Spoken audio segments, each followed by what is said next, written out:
মতো স্পোর্টসম্যান পিরিয়ডের এরকম লোক আমি দেখি না, আমি একটু আগে বলেছি কিন্তু। তো সেটার জন্য আমি আমার বার বলি স্পোর্টসম্যান এরকমই হয়, ওনারা জানে আমার জিত হতে পারে, আমার হার হতে পারে, সাকসেস হতে পারে, আমার সাকসেস নাও হতে পারে। তো উনি সব সময় উনি যেখানে কোনো ইনভাইটেশন পেয়েছেন উনি সাথে সাথে সেখানে গিয়েছেন এবং যথেষ্ট মানে স্বতঃস্ফূর্ততার সাথে মানে ওই মাহলটাকে উনি জমিয়ে দিয়েছে সব সময়। কেমন আছো, আছো, এই করো, আনন্দ করো, ফুর্তি করো, কেন তো টেনশনে থাকো, এই লোকটা এত তাড়াতাড়ি চলে যাবে। মানে দুঃখটা কি, মানে ট্রিটমেন্ট আমরা প্রপার ওয়েতে আমাদেরকে বলাই হয়নি। মানে আমরা 3-4 দিন আগে ওই যে আসিফ একটা নিউজ করেছিল ওইটা, তখন আমি আউটডোরে, তারপরের দিন থেকে আমি ওনার ছেলেকে ফোন দিলাম, কিন্তু ফোন দিলি না কেন আমাকে, বলে আম্মা বারণ করেছিল। এখন তো তোমরা সবাই জানো ভাই, শিল্পীদের একটা ব্যক্তিগত ব্যাপার থাকে, এখন তুমি যদি তোমার কথাটা না জানাও, আমি জোর করে জানতে চেষ্টা করবো, কখন জন্ম জানবো।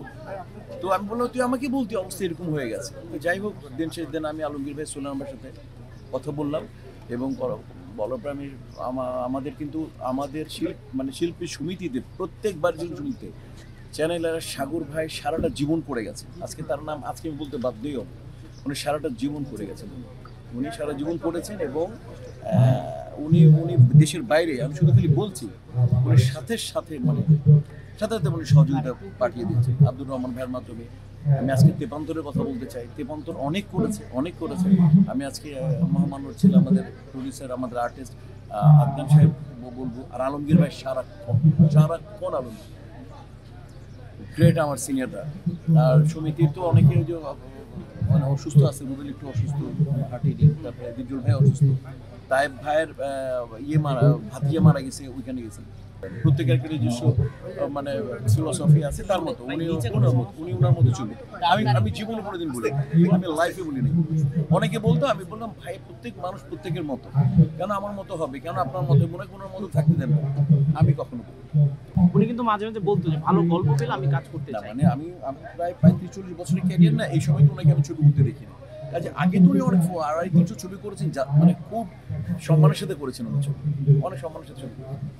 তো আপনারা পরবর্তীতে ওনাকে নিয়ে আপনাদের শিল্পী সমিতির পক্ষ থেকে কি আয়োজন?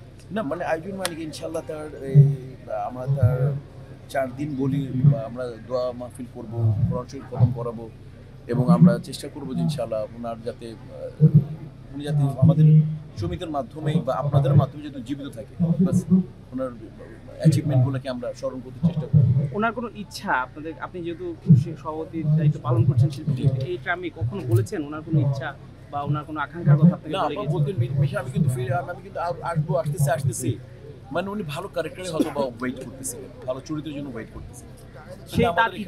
তার সেই ভালো চরিত্রে অভিনয় করার ইচ্ছা তো আসলে পূরণ মানে এটা তো স্ক্রিপ্ট রাইটারের, ডিরেক্টরের ব্যাপারে। তো আমরা সবাই জানি যে আমাদের এখানে নায়ক নায়িকারা একটু সিনিয়র হলে ওনাদেরকে ক্যারেক্টার তৈরি করা হয় না, ওনাদের আবার নায়ক নায়িকার বাবা মা করতে হয়। এটা তো অনেকেরই আমাদের এটা একটা ডিমান্ড যে আমরা সিনিয়র হলে আমাদের কেন একই রকম ক্যারেক্টার করতে হয়। এটা তো ডাইরেক্টর প্রডিউসার এবং আপনাদের প্রচুর লেখা উচিত এবং ডাইরেক্টর প্রডিউসারকে আপনাদেরকে বায়াস করা উচিত এবং আপনাদের বলা উচিত। দেখানো দিচ্ছে অমিতাভ বচ্চন, দেখানো দিচ্ছে রজনীকান্ত, দেখানো দিচ্ছেন ধর্মেন্দ্র, অনুপম খের, ওখানে পরেশ রাওয়াল, ওখানে নানা পাটেকার, ওইখানে আমি মহিলাদের বিদিয়া বালান নায়িকা করে না। তো এরকম আপনাদেরই বলা উচিত। আপনারা একটু বললে, আমরা তো শিল্পী, আমরা তো বলতে পারি, আপনাদের একটু বললে আরো ভালো হয়।